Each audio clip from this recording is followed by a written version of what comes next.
Dans les fonctions statistiques, en Excel, il y a un très grand nombre de fonctions. Vous avez ici une liste non exhaustive des fonctions statistiques présentes dans Excel.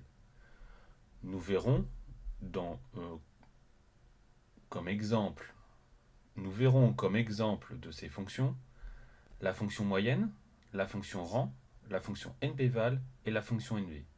Les autres fonctions qui sont listées ici ont un fonctionnement similaire aux fonctions que l'on va présenter.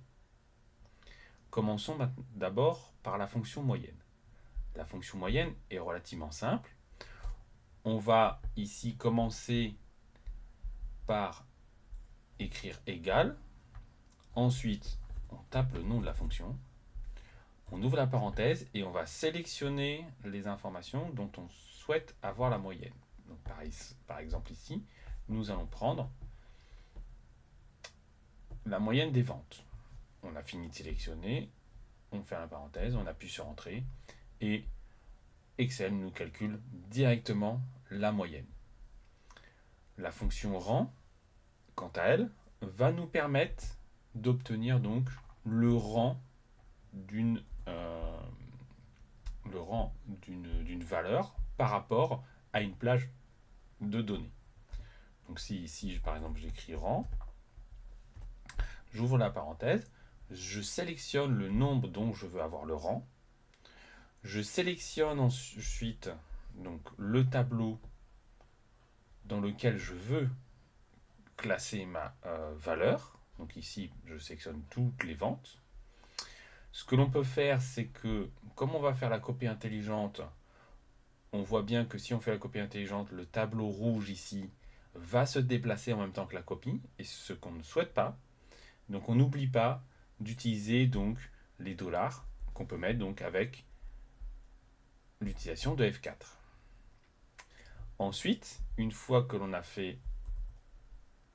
sélectionné le tableau, on va sélectionner l'ordre dans lequel on souhaite classer notre valeur.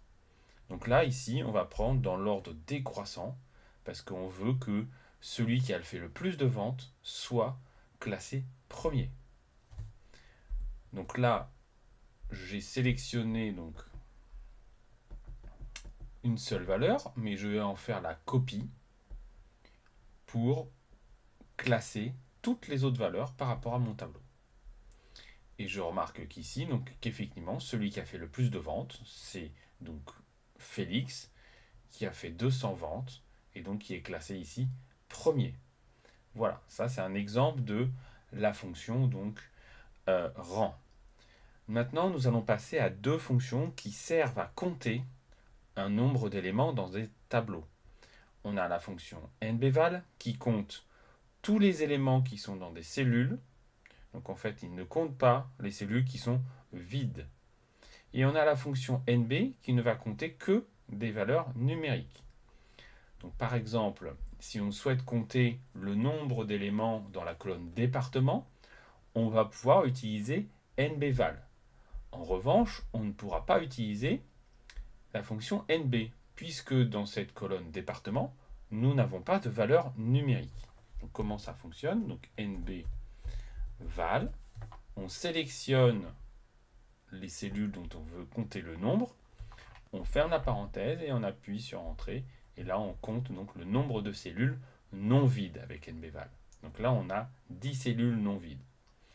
Si on voulait utiliser donc nbc, nb, on pourrait écrire ici nb, sélectionner pareil dans la colonne département les cellules, on appuie sur Entrée et là on voit qu'il n'y a aucune cellule qui a une valeur numérique, puisque effectivement ce n'est que du texte.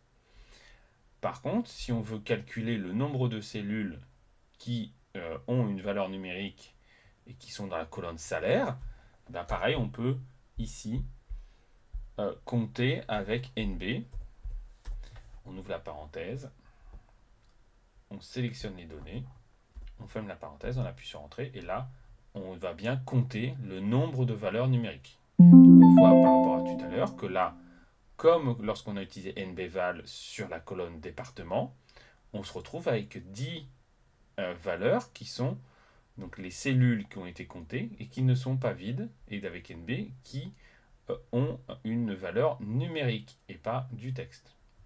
Voilà, c'est tout pour ces fonctions. Le fonctionnement des fonctions que l'on vient de voir ici est exactement le même pour toutes les autres fonctions.